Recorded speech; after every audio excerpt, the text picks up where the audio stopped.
회사채 시장 뭐 위기를 조금 넘어섰다 이렇게 이야기할 수가 있습니다. 왜냐하면 국채 금리도 좀 떨어지고요.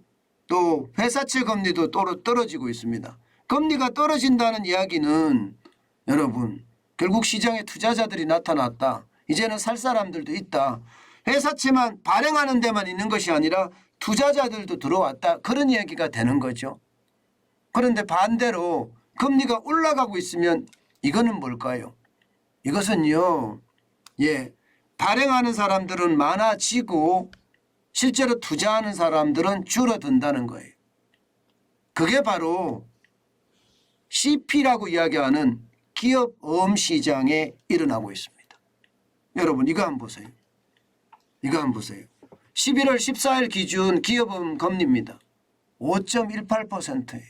와, 이 정도면 여러분 거의 역대 최고라고도 이야기할 수 있습니다. 그야말로 난리도 아닌 거예요. 이 정도면요. 이렇게 기업어음이 올라가는 데는 물론 PF 대출에 대한 위험성이 있는 것도 사실이에요. PF 대출이라는 게 프로젝트 단위로 사업을 자금을 대출해 주는 거잖아요. 특히 부동산에서 많이 일어나는데 부동산에 뭐 상가를 하나 짓는다. 그러면 PF 대출해 주고 아파트를 짓는다. PF 대출을 해주고 프로젝트 파이낸싱 대출이니까요. 뭐 다리를 하나 짓는다. 이래도 PF 대출해 주거든요. 그런데 부동산이 지금 쉽게 말하면 우수수수수 무너지고 있어요. 급락하고 있어요. 폭락하고 있어요. 그러니까 대출해 줬던 사람들이 나 거둬드릴래 이런 분위기로 갑니다. 거둬드릴래. 거둬드릴래. 거둬드려? 그러면 이 돈을 대출해 준 사람이 거둬들인다고 했을 때 피해를 보는 사람이 누구냐? 당장은 여러분, 당장은 기업이겠죠. 당장은 건설사들이나 실제 기업이겠죠. 그런데 이 기업에 후원을 한 사람들이 있습니다. 직업 보증을 한 사람들. 뭐 사람들이라고 해야 되나요? 기관이죠. 이 기업에 직업 보증을 선 예를 들어서 뭐 강원도라든가 뭐 레고랜드에 직업 보증을 섰잖아요. 그죠? 강원도. 그다음에 증권사라든가 증권사들도 내가 대출은 자기네들이 가지고 있는 걸 안 하고 금융권에서 대출을 해주면서 신용보강을 해주는 경우가 있거든요. 그런 경우 이게 일반적으로 이야기할 때 ABCP라고 합니다. 자산 유동화 기업어음이라고 하는데 바로 여기에 문제가 생긴 거예요. 게다가 회사채 시장에서 발행을 못하던 대기업들도 기업어음 시장으로 옵니다. 아직까지 회사채 시장, 채권 시장에서는요.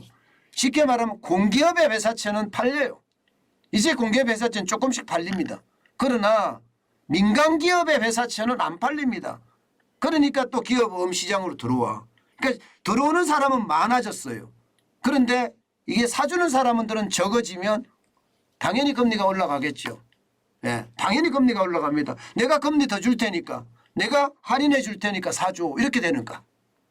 그런데 그게 너무 심각합니다. 너무 심각해요. 여러분 보세요. 지금 회사채 시장은요. 일반적으로 대부분 3년 무보증이거든요. AA-급 5.42 많이 떨어졌죠. 5.736까지 올라갔던 데가 10월 23일입니다. 이때는 채권의 위기였습니다. 채권의 위기. 아마 많은 사람들이 이때 채권을 많이 샀거든요. 그래서 부자 되는 연습을 지금 많이 했다고 봅니다.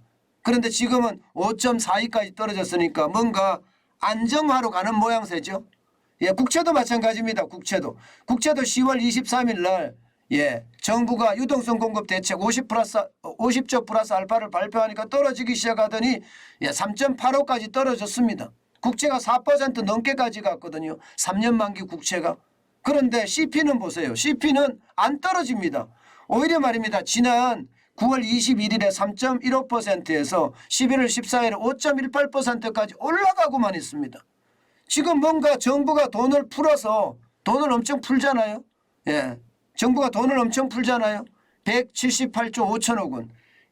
정부가 50조 플러스 알파, 한국은행이 42조 플러스 42조 5천억 원, 5대 금융지주가 99조 95조 이렇게 푼다고 해요. 그러면서 말입니다. 시장의 안정은 취했어요. 시장의 안정은. 시장의 안정은 가져왔지만 그런데 기업보험 시장은 안 된다 이런 얘기잖아요. 저는 이게 문제가 굉장히 될 수 있다고 생각합니다. 왜냐하면 기업보험 시장의 대표적인 게 ABCF인데 ABCP가 자산유동화 증권이고 이게 PF 대출의 어떤 핵심이거든요. 실제로 PF 대출이 지금 엄청나잖아요. 전체적으로 따지면 121조가 넘는 데다가 이 중에 말입니다. 증권사나 건설사가 보증한 그런 CP들도 굉장히 많습니다. PF들도 굉장히 많습니다. 실제로 말입니다. 실제로 건설사와 증권사가 보증한 게 지금 전체적으로는요. 증권사가 보증한 게 20조, 건설사가 보증한 게 13조 6천억 원입니다.